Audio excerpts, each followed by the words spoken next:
इस वीडियो में मैं आपके लिए लेकर आया हूं क्लास 12 पॉलिटिकल साइंस का इंटरनेट द्वारा जारी मॉडल पेपर का सेट नंबर 2।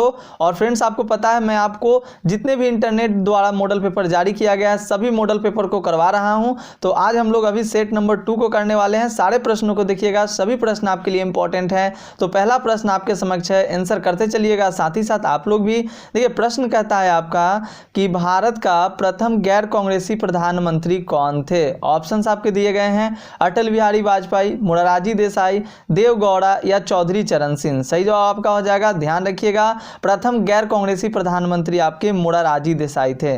तो ये सारे प्रश्न आपके लिए इंपॉर्टेंट हैं। सेकंड नंबर प्रश्न देखिएगा, प्रश्न कहता है कि कौन सैनिक गठबंधन सोवियत संघ से संबंधित था। तो याद रखिएगा, वर्सा पैक्ट जो है वो सोवियत संघ से संबंधित है। नाटो, सीटो, सेंटो सब अमेरिका का था। ऑलरेडी आपको इन सभी चीजों के बारे में कंसेप्ट दे दिया गया है। अगला प्रश्न देखिएगा, थर्ड नंबर क्या कहता है कि किस विचारधारा से भूमंडलीकरण संबंधित है, यानी जो ग्लोबलाइजेशन है उसका संबंध किस विचारधारा से है। तो उदारवाद से है, यानी कि ऑप्शन सी आपके सही जवाब हो जाएंगे। नेक्स्ट है आपका 4 नंबर, भारत विविधता में एकता का देश है, किसने कहा था। तो भारत विविधता में एकता का देश है, ये नेहरू जी का कथन था। यूनिटी इन डाइवर्सिटी जो था वो नेहरू जी का कथन था। अगला प्रश्न है 5 नंबर, भारत में हरित क्रांति के जनक कौन थे। तो हरित क्रांति के जनक आपके एम.एस. स्वामीनाथन। तो आपके ऑप्शन सी सही जवाब हो जाएंगे। तो समझ में आ रहा होगा सभी को। और आपको पता है मैंने सेट 1 ऑलरेडी करा दिया है। तो अगर आपने अभी तक सेट 1 को नहीं देखा है तो डिस्क्रिप्शन में आपको लिंक मिल जाएगा। साथ ही साथ आप क्यूज के लिए गूगल पे सर्च करेंगे bascbquiz.com, तो आप वहां से क्यूज लगा सकते हैं। ऊपर में आपको देखिए यहाँ पे नाम लिखा हुआ दिख रहा है BSCB क्यूज। आप इस तरह से गूगल में सर्च करेंगे तो आपको वेबसाइट, फिर आपको हर एक सब्जेक्ट का क्यूज ऑनलाइन टेस्ट आपको मिल जाएगा। 6 नंबर प्रश्न को देखिएगा, प्रश्न क्या कहता है मित्र। प्रश्न कहता है आपका कि संयुक्त राष्ट्र संघ की स्थापना कब हुई थी। कितना सिंपल है, सही जवाब आपके 1945 हो जाएंगे। संयुक्त राष्ट्र संघ का महासचिव कौन था। तो यहाँ पर कौन था नहीं पूछ रहा, प्रश्न पूछ रहा है संयुक्त राष्ट्र संघ का महासचिव कौन है। तो वर्तमान में तो अभी बदल गए हैं, लेकिन देखिए ऑप्शंस के अकॉर्डिंग यहाँ पर वान की मून जो थे वो संयुक्त राष्ट्र संघ के महासचिव भी बने थे, लेकिन अभी एंटोनियो गुटरेस का नाम आपको याद होगा। तो ध्यान दीजिएगा। अगला प्रश्न देखिएगा आप 8 नंबर, सुंदरलाल बहुगुणा किस आंदोलन से संबंधित है। तो ध्यान देना है, सही आंसर आपका ऑप्शन सी हो जाएगा, चिपको आंदोलन से। और मैं आपको बता दूं ये प्रश्न मैंने नहीं सेट किया है, ये आपका इंटरनेट द्वारा जारी मॉडल पेपर है, इसीलिए यहाँ पर जो प्रश्न है आपको 7 नंबर में थोड़ा सा ऑप्शंस में आपको अटपटा सा देखने के लिए मिल गया है। इनमें से कोई नहीं का एक ऑप्शन जरूर रहना चाहिए था। अगला प्रश्न आप देखोगे 9 नंबर, जो LTTE है एक आतंकवादी संगठन है, कहाँ का जी। तो श्रीलंका का है। कितना सिंपल प्रश्न है। नेक्स्ट प्रश्न आप देखिएगा 10 नंबर कहता है आपसे कि 1974 में भारत ने अपना पहला परमाणु परीक्षण कहाँ किया था। कहाँ पे किया था जी। तो पोखरण में किया था, याद रखिएगा। अगला प्रश्न है कि गोवा भारत संघ का राज्य किस वर्ष बना था। किस वर्ष बना गोवा भारत संघ का राज्य। ऑप्शन भी आपका 1987 हो जाएगा। नाटो की स्थापना किस वर्ष की गई थी। नाटो, सीटो, सेंटो ये सब किसका है। तो अमेरिका का है दोस्तों। और प्रश्न है आपका कि नाटो की स्थापना कब किया गया था। तो 1949 ईस्वी में। मैं आपको थोड़ा फास्टली तरीके से मॉडल पेपर करा रहा हूं ताकि आप सारे प्रश्नों को रिवाइज जरूर से जरूर कर लें, क्योंकि बहुत सारे स्टूडेंट ऐसे भी हैं जो कि इस मॉडल पेपर को नहीं खरीद पाए हैं, तो वो यहाँ से वीडियो से कर सकते हैं। सब्जेक्टिव भी मैं करा दूंगा। अभी ऑब्जेक्टिव मैं फटाफट से करा रहा हूँ। 2 सेट आपका हो गया, 3 सेट और बचा हुआ है। हर एक विषय का आपको 5-5 सेट देखने के लिए मिल जाएगा, ये इंटरनेट का मॉडल सेट। क्लियर। और इस सेट से आपके बहुत ज़्यादा प्रश्न टकराने के पूरे चांसेस है, क्योंकि प्रश्न ही वैसा है कि टकराएगा ही भाई। 13 नंबर प्रश्न देखिएगा। 13 नंबर क्या कहता है कि योजना आयोग कौन सा निकाय है। तो ये गैर संवैधानिक निकाय है ना। तो 13 का ऑप्शन बी आपका होगा। अगला प्रश्न, कांग्रेस का विभाजन किस वर्ष हुआ था। 1969 में हुआ था। सूचना का अधिकार किस वर्ष लागू हुआ। तो 2005 में लागू हुआ था। सोवियत संघ के विभाजन के बाद रूस का प्रथम निर्वाचित कौन था। तो एल्त्सिन को प्रथम निर्वाचित राष्ट्रपति बनाया गया था सोवियत संघ के विभाजन के बाद। अगला देखिएगा, नीचे के देशों में कौन जो है आसियान का सदस्य कौन नहीं है। तो आसियान का सदस्य इंडोनेशिया भी है, फिलीपींस भी है, सिंगापुर है। तो श्रीलंका जो है वो आसियान का सदस्य नहीं है मित्रों। अगला प्रश्न आप देखिएगा, भारतीय राष्ट्रीय कांग्रेस के संस्थापक कौन थे। तो एओ ह्यूम जो है वो भारतीय राष्ट्रीय कांग्रेस के संस्थापक माने जाते हैं। अगला है 19 नंबर प्रश्न, 10 सूत्री कार्यक्रम किसके द्वारा शुरू किया गया। तो ये इंदिरा गांधी के द्वारा शुरू किया गया था। अगला प्रश्न देखिएगा, 1975 में आपातकाल की घोषणा करने वाले भारतीय राष्ट्रपति का नाम क्या है। तो 1975 के टाइम में फखरुद्दीन अली थे। फखरुद्दीन नूरुद्दीन अली अहमद, तो इसमें ऑप्शंस में नहीं है, तो इनमें से कोई नहीं आपका सही जवाब हो जाएगा। अगला प्रश्न देखिएगा, 6 दिसंबर 1992 को निम्न में कौन सी घटना घटी? तो बाबरी मस्जिद का विध्वंस हुआ था। शीत युद्ध के संबंध में निम्न में से कौन सा कथन सही नहीं है? तो ऑप्शंस को देखते हैं हम लोग। दो महाशक्तियों के बीच विचारों की होड़, ये बिल्कुल सही है। ऑप्शन बी है अमेरिका, सोवियत संघ और उनके मित्र देशों के बीच प्रतिस्पर्धा, ये भी सही है। निशस्त्रीकरण की होड़ भी हो गई थी। संयुक्त राज्य अमेरिका और सोवियत संघ युद्ध में सम्मिलित थे। किस तरह का युद्ध हुआ ही नहीं था, तो कैसे युद्ध में सम्मिलित? तो याद रखिएगा, ये युद्ध में मतलब डायरेक्टली पक्ष से, मतलब एक तरह से वाद विवाद था, शीत युद्ध ना। तो ऑप्शन डी आपका सही जवाब हो जाएगा, शीत युद्ध से संबंधित नहीं है। अगला है 23 नंबर प्रश्न, भारतीय अर्थव्यवस्था कैसी व्यवस्था है? तो मिश्रित अर्थव्यवस्था है। अगला प्रश्न देखिएगा, गुट निरपेक्षता का अर्थ क्या होता है जी? किसी भी गुट में शामिल न होना। तो देखते हैं, विश्व के किसी भी गुट में शामिल नहीं होना, ऑप्शन बी आपका। संपूर्ण क्रांति का नारा किसने दिया था? कितना अच्छा प्रश्न है। तो संपूर्ण क्रांति का नारा जयप्रकाश नारायण द्वारा दिया गया था। नेक्स्ट प्रश्न आप देखिएगा, 26 नंबर कहता क्या है मित्र, कि भारत में लौह पुरुष की संज्ञा किसे दी गई है? लौह पुरुष के बारे में आपसे पूछा जाता है, तो सरदार वल्लभ भाई पटेल को लौह पुरुष की संज्ञा दी गई है। आयरन मैन ऑफ इंडिया के नाम से इनको जाना जाता है। अगला प्रश्न आप 27 नंबर देखेंगे, भारत के प्रथम राष्ट्रपति कौन थे? डॉक्टर राजेंद्र प्रसाद जो थे वो भारत के प्रथम राष्ट्रपति थे। 28 नंबर देखिएगा, विश्व मानवाधिकार दिवस कब मनाया जाता है? तो 10 दिसंबर को ह्यूमन राइट्स डे यानी कि विश्व मानवाधिकार दिवस मनाया जाता है। अगला प्रश्न है आपका 29 नंबर, भारतीय राष्ट्रीय कांग्रेस पार्टी का जन्म कब हुआ था? तो 1885 ईस्वी में भारतीय राष्ट्रीय कांग्रेस का जन्म हुआ था। सिंपल सा प्रश्न है। 30 नंबर प्रश्न को देखते हैं, शिमला समझौते पर 3 जुलाई 1972 को किसके द्वारा हस्ताक्षर किया गया था? तो भारत के इंदिरा गांधी और पाकिस्तान के जुल्फिकार अली भुट्टो। तो सही आंसर आपका ऑप्शन ए हो जाएगा। नेक्स्ट प्रश्न आप देखिएगा, गरीबी हटाओ का नारा इंदिरा गांधी ने दिया था। स्टालिन संविधान कब लागू हुआ? तो देखिए यहाँ पर ऑप्शंस में 1936 भी होना चाहिए। स्टालिन संविधान जो था 1936 में लागू हुआ था और 1977 में इसे निरस्त कर दिया गया था। अगला प्रश्न देखिएगा, यूरोपीय संघ की स्थापना 1992 में और यूरोपीय आर्थिक समुदाय की स्थापना आप लोग कमेंट करके बताइएगा। 35 नंबर प्रश्न है आपका कि दक्षेस की स्थापना कब हुई थी? तो 1985 आपका सही जवाब हो जाएगा, ध्यान में रखिएगा। अगला प्रश्न देख लेते हैं 36 नंबर, अमेरिका के वर्ल्ड ट्रेड सेंटर पर आतंकवादियों का हमला कब हुआ? तो 11 सितंबर 2001 ईस्वी को अमेरिका के वर्ल्ड ट्रेड सेंटर पर आतंकवादियों द्वारा हमला किया गया था।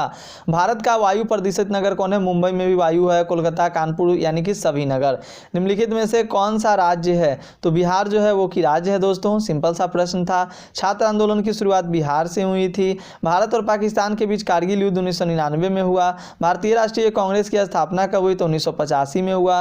मुस्लिम लीग की स्थापना कब हुई? तो 1906 ईस्वी में। भारत के प्रथम गृह मंत्री कौन थे? सरदार पटेल। अगला देखिएगा, राज्य पुनर्गठन आयोग की स्थापना कब हुई? तो 1953 में। और यही यहाँ पे अधिनियम पूछ देता, तो अधिनियम अगर पूछ दे तो क्या हो जाएगा? याद रखिएगा 1956 में, तो कंफ्यूज ना होइएगा।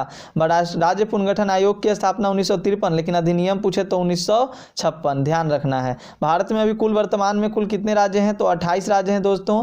भारत के प्रथम आम चुनाव कब हुआ था? ऐसे तो शुरुआत हुई थी 1951 में ही, लेकिन 1952 में मोस्ट ऑफ द जगहों पे चुनाव हुआ था, जिसलिए 1952 का इसे आम चुनाव के नाम से जाना जाता है, इसलिए ऑप्शन डी आपका हो जाएगा।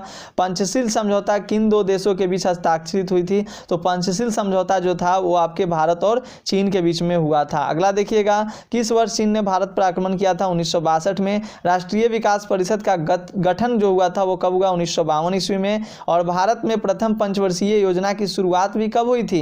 तो याद रखिएगा 1951 ईस्वी में। अगला प्रश्न है, पंचवर्षीय योजना को विराम कब दिया गया? ये भी आप लोग बताइए कमेंट करके। द्वितीय पंचवर्षीय योजना का कार्यकाल क्या है? तो 1951 में 5 जोड़िए तो 1956, तो 56 से लेकर 61 तक आपका चला जाएगा समय, यानी कि ऑप्शन भी आपका हो जाएगा, तो याद रखिएगा। नेक्स्ट प्रश्न है आपका 52 नंबर, भारत में नई आर्थिक नीति की शुरुआत कब हुई? तो 1992 में आपका भारत में नई आर्थिक नीति की शुरुआत हुई थी।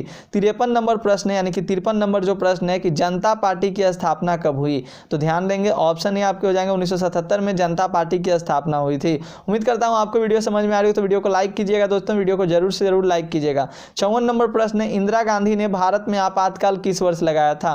तो इंदिरा गांधी ने 1975 में भारत में आपातकाल लगाया था। और किस पाकिस्तानी राष्ट्रपति ने 1966 में ताशकंद समझौते पर हस्ताक्षर किया था? पाकिस्तानी राष्ट्रपति का नाम पूछ रहा है, तो सही जवाब अयूब खान हो जाएगा, ध्यान में रखिएगा। ऑप्शन सी आपके सही जवाब हो जाएंगे। बांग्लादेश दिवस का निर्माण किस वर्ष हुआ था? कितना अच्छा प्रश्न है। तो याद रखेंगे ऑप्शन बी 1971 में। शिमला समझौता किस वर्ष हस्ताक्षरित हुआ था? तो 1972 ईस्वी में। भारत के प्रथम उपराष्ट्रपति कौन थे? तो doctor S Radhakrishnan. Option A आपके हो जाएंगे। देखिए फटाफट से कैसे मैं प्रश्नों का आंसर कराऊं बिना ऑप्शन देखे हुए। इसी तरह से आपके पास भी कॉन्फिडेंस हो जाना चाहिए कि बिना ऑप्शंस को देखे हुए आप सारे प्रश्नों को अटेम्प्ट कर पाएं। और मैं फिर कर रहा हूं कि पढ़ाई हर कोई करता है, लेकिन टॉप या अच्छे नंबर वही लाता है जो सबसे थोड़ा सा ज़्यादा पढ़ता है। तो जरूर से जरूर अपने जितने भी मित्र बंधु आपके ऑनलाइन क्लास कर रहे हैं, लाइव क्लासेस कर रहे हैं, ऑफलाइन पढ़ रहे हैं, उनसे ज़्यादा मेहनत करने का आप प्रयास करोगे। क्लियर। 59 नंबर प्रश्न है, जय जवान जय किसान नारा था किसका था जी? तो ध्यान दीजिएगा ऑप्शन डी लाल बहादुर शास्त्री का। कांग्रेस विभाजन किस वर्ष हुआ था? तो ऑप्शन बी 1969 में। 1974 के रेल हड़ताल के नेता कौन थे? जॉर्ज फर्नांडिस जो थे 1974 के रेल हड़ताल के नेतृत्व करता थे। भारत में किस अनुच्छेद के तहत राष्ट्रीय आपातकाल लगाया जा सकता है? तो अनुच्छेद 352 के तहत। फिर प्रश्न है, जनता पार्टी के शासनकाल में भारत के प्रधानमंत्री कौन थे? जनता पार्टी के शासनकाल में तो मोरारजी देसाई थे। संपूर्ण क्रांति का नारा किसने दिया है दोस्तों? तो ध्यान में रखिएगा ऑप्शन डी आपके जयप्रकाश नारायण जी द्वारा संपूर्ण क्रांति का नारा दिया गया था। फिर प्रश्न है 65 नंबर कि 20 सूत्री कार्यक्रम किस प्रधानमंत्री से संबंधित है? यह भी इंदिरा गांधी से संबंधित है। 10 सूत्री भी इंदिरा गांधी से ही संबंधित है। किस प्रधानमंत्री ने मंडल आयोग की सिफारिशों को लागू किया था? तो ध्यान देंगे मंडल आयोग की सिफारिशों को लागू करने वाले बीपी सिंह। भारत के प्रथम महिला मुख्यमंत्री कौन थी? तो राबड़ी देवी। और अनपढ़ महिला मुख्यमंत्री भी राबड़ी देवी ही थी, और पहली महिला मुख्यमंत्री भी आपकी राबड़ी देवी हो जाएंगी। और 68 नंबर प्रश्न देखेंगे, चिपको आंदोलन से कौन संबंधित है? चिपको आंदोलन, सब लोग पेड़ में चिपक जाते थे, पेड़ों को काटा जाता था। तो 68 का आपका ऑप्शन सी सुंदरलाल बहुगुणा हो जाएगा। और निम्नलिखित में से कौन एक पर्यावरणविद नहीं है? तो कौन एक पर्यावरणविद नहीं है दोस्तों? तो ऑप्शन डी अरविंद केजरीवाल दिल्ली के जो है मुख्यमंत्री है। बाकी सुनीता नारायण, आर के पचौरी, मेधा पाटेकर, ये सब आपके पर्यावरणविद हैं, यानी कि पर्यावरण के लिए ये सब कार्य करते हैं। डीएमके किस राज्य की क्षेत्रीय पार्टी है? तमिलनाडु की। विश्व मानवाधिकार दिवस 10 दिसंबर को कहाँ गया भाई? ऑप्शन ए में 10 दिसंबर है आपका। यूएसए के वर्ल्ड ट्रेड सेंटर पर हमला कब किया गया? 11 सितंबर 2001 कहाँ गया जी? तो याद रखिएगा 72 का आपका ऑप्शन बी हो जाएगा दोस्तों। क्लियर। अगला प्रश्न आप देखिएगा 73 नंबर है, एमनेस्टी इंटरनेशनल का संबंध किससे है? तो ये मानवाधिकार से है संबंध इसका। संयुक्त राष्ट्र संघ की स्थापना कब हुई? प्रश्न एक बार और भी शायद पूछा, 1945 में। अगला देखिएगा, अंतर्राष्ट्रीय न्यायालय का मुख्यालय कहाँ पे स्थापित है? अंतर्राष्ट्रीय न्यायालय का मुख्यालय पूछ रहा है तो हेग में हो जाएगा। दक्षेस की स्थापना कब हुई थी? तो ऑप्शन बी 1985 में। इंग्लैंड के वर्तमान प्रधानमंत्री कौन है? आपको पता है कौन है? तो इनमें से कोई नहीं हो जाएगा। और आप लोग एक बार कमेंट करके इसका आंसर भी बताइएगा, ऋषि सुनक न जी। अगला प्रश्न देखिए 78 नंबर, क्यूबा संकट किस वर्ष उत्पन्न हुआ था? 78 का आपका ऑप्शन सी 1962। रोनाल्ड रीगन किस देश के राष्ट्रपति थे? तो USA, United state of America. Option A आपका हो जाएगा। 80 नंबर प्रश्न देखिएगा, गुटनिरपेक्ष देशों का प्रथम जो सम्मेलन था कहां आयोजित किया गया था? बेलग्रेड में आयोजित किया गया था। ऑप्शन डी आपका। संयुक्त राष्ट्र संघ के प्रथम एशियाई महासचिव कौन थे? प्रथम पूछ रहा है ना, तो प्रथम में आपको ध्यान देना है, यूथांत हो जाएंगे। और संयुक्त राज्य अमेरिका के वर्तमान राष्ट्रपति कौन है? अमेरिका के तो आपको पता है जो बाइडेन है, तो इसमें से ऑप्शन आपका डी हो जाएगा, इनमें से कोई नहीं। अगला प्रश्न देखिएगा, एम.एस. स्वामीनाथन का संबंध किससे था? खाद्यान्न उत्पादन यानी कि हरित क्रांति कहां गया? ऑप्शन डी आपके हो जाएंगे।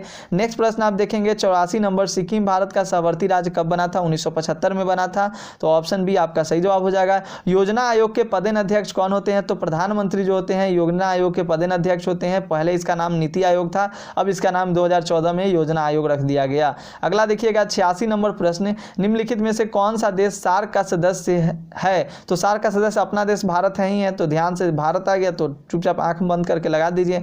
भारतीय राष्ट्रीय कांग्रेस की पहली महिला अध्यक्ष एनी बेसेंट। विश्व महिला दिवस 8 मार्च को मनाया जाता है। निम्न में से कौन सा एक देश नहीं है? भारत देश है, म्यांमार देश है, हांगकांग क्या है? तो एक शहर है, तो इसलिए हांगकांग से हो जाएगा। चीन तो भाई देश है, ये है। निम्नलिखित में से कौन एक सोवियत संघ के विघटन का परिणाम नहीं है? तो ऑप्शन देखते हैं, CIS का जन्म, अमेरिका एवं सोवियत संघ के बीच वैचारिक युद्ध की समाप्ति, शीत युद्ध की समाप्ति और मध्य पूर्व संकट। तो ये हो जाएगा सही आंसर आपका, क्योंकि शीत युद्ध का ये सब जो है आपका एक कारण है, लेकिन ऑप्शन डी ये पूर्व मध्य नहीं संकट था, तो याद रखना है। अगला प्रश्न, यूरो क्या है? तो यूरोपीय संघ की मुद्रा है, तो ऑप्शन सी आपका।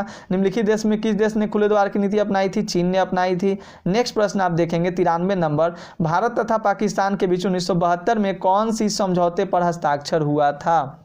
कौन से समझौते पर हस्ताक्षर हुआ? शिमला समझौता पे।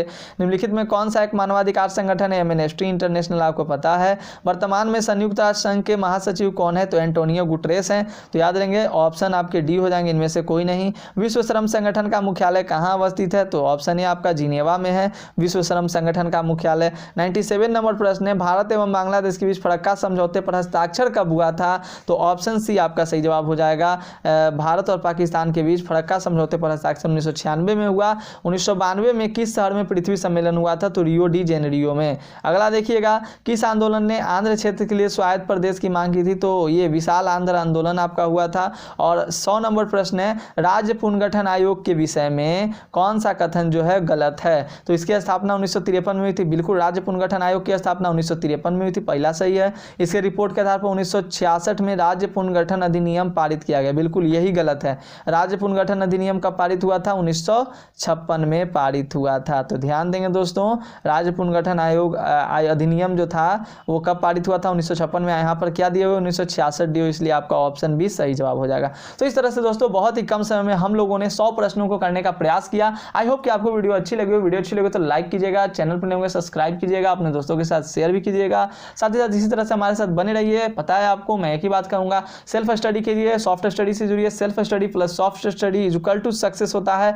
तो सक्सेस अगर पाना है तो self study plus soft study आपको करना होगा। अच्छे मार्क्स आएंगे, टेंशन नहीं लेना है। बस जो पढ़ा रहा हूँ उतना पढ़ते जाइए। बाकी जो भी चीज़ें आपके लिए ज़रूरत है अभी के टाइम में, वो सारी चीज़ें मैं आपको उपलब्ध करा दूंगा। बस आप चैनल पर बने रहें, टेलीग्राम को ज्वाइन कर लीजिए, क्यूज लगाते रहिए, ये सारे काम को करते रहिए। बाकी आसानी से आपके एग्जामिनेशन पार होंगे दोस्तों, कोई टेंशन नहीं है। तो मिलते हैं अगले क्लास में, तब तक के लिए धन्यवाद। जय हिंद, जय भारत।